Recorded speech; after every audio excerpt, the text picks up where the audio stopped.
இந்த நாளிலும் கர்த்தர் உங்களோடு கூட பேசும்படியாக கொடுத்த வசனம் சங்கீதம் 139 23 24 வசனங்கள். தேவனே, என்னை ஆராய்ந்து என் இருதயத்தை அறிந்து கொள்ளும், என்னை சோதித்து என் சிந்தனைகளை அறிந்து கொள்ளும், வேதனை உண்டாக்கும் வழி என்னிடத்தில் உண்டோ என்று பார்த்து நித்திய வழியில் என்னை நடத்தும் என்று சொல்லி தாவீது இப்படியாக ஜெபிக்கின்றார். இன்றைக்கும் கேட்டுக்கொண்டிருக்கிற குடும்பத்தின் பிள்ளைகளாகி உங்கள் ஒவ்வொருவரோடு கூட கர்த்தர் பேசுகின்றார். பிரியமானவர்களே, தாவீது பயபக்தியாய் வாழ்கின்றார்.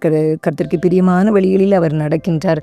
ஆனாலும் பாருங்களேன், ஒருவேளை தன்னிடத்தில் பாவமோ துன்மார்க்கமான காரியங்களோ வேண்டாத சிந்தனைகளோ ஏதாவது இருக்குமானா என்னை சோதித்து பாருங்கள், என் சிந்தனைகளெல்லாம் அறிந்து கொள்ளுங்க ஆண்டவரே, வேதனை உண்டாக்கும் காரியங்கள் என்னிடத்துல உண்டோ என்று பார்த்து என்னை நித்திய வழியில் நடத்துங்கன்னு சொல்கிறாரு. பாருங்கள், ஒருவேளை தன்னிடத்தில் அறியாமலும் தெரியாமலும் ஏதாவது வீணான சிந்தனைகள் ஏதாவது இருக்குமோ, பாவமான காரியங்கள் இருக்குமோ, எந்த வேதனை ஆண்டவரே உமக்கும் எனக்கும் இருக்கிற அந்த ஐக்கியத்தில் ஏதாவது உம்மை வேதனைப்படுத்துகிற காரியங்கள் இருந்தால் கூட என்னை நீங்கள் மன்னித்து நித்திய வழியில் என்னை நடத்துங்க அப்படின்னு சொல்லி தாவீது அப்படியாக ஜெபிக்கின்றார். தன்னை ஆராய்ந்து பார்ப்பதற்காக கர்த்தரிடத்தில் ஒப்பு கொடுக்கின்றார். பாருங்க, எவ்வளோ அவர் கர்த்தருக்கு பிரியமான வழியில் நடந்தால் கூட தன்னை சோதித்து கர்த்தரை ஆராய்ந்து அறிந்து கொள்ளணும்.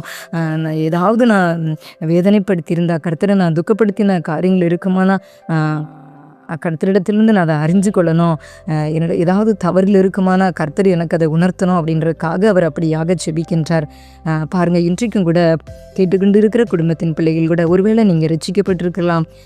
கர்த்தராகிய இயேசு கிறிஸ்து உங்களை அவருடைய இரத்தத்தால் உங்களை மீட்டெடுத்திருக்கலாம்.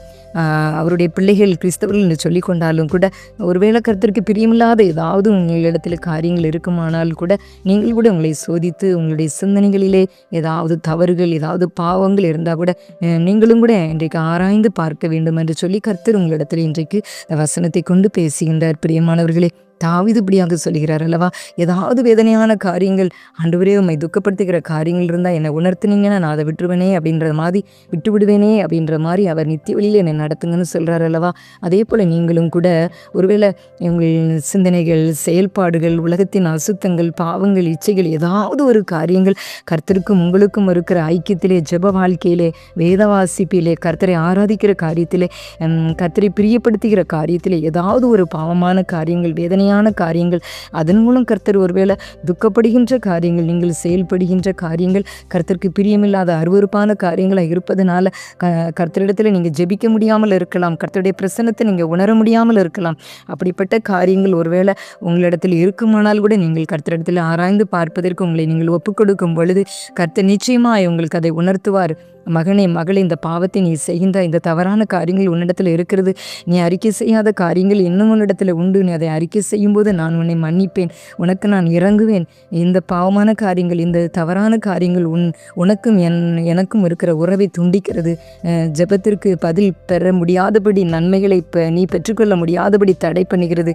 இந்த காரியங்கள் நீ கடந்து போகிற பாதைகள், நீ கடந்து செல்கிற பாதைகள் எனக்கு பிரியமில்லை, அது என்னை வேதனைப்படுத்துகிறது, என்னை துக்கப்படுத்துகிறது மகனே, மகளே என்று சொல்லி நீங்கள் கர்த்தரிடத்தில் உங்களை ஆராய்ந்து பார்ப்பதற்கு உங்களை கர்த்தருடைய சமூகத்தில் ஒப்பு கொடுக்கும் பொழுது கர்த்தர் உங்களுக்கு அந்த வேண்டாத காரியங்கள் நீங்கள் செய்வீர்களானால் ஒருவேளை நீங்கள் அதை அறியாமல் கூட நீங்கள் செய்து கொண்டிருக்கலாம். ஆனாலும் கூட நீங்கள் கர்த்தரிடத்தில் உங்களை ஆராய்ந்து பார்ப்பதற்கு கர்த்தரிடத்தில் ஒப்பு கொடுக்கும்போது கர்த்தர் நிச்சயமாக உங்களுக்கு உணர்த்துவார்.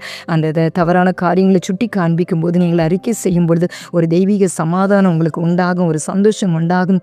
கர்த்தர் நித்திய வழியிலே உங்களை நடத்தி செல்வார். அதனால் கவலைப்படாதீங்க, கர்த்தரையை உறுதியாக பிடித்து கொள்ளுங்க, ஜெபிங்க.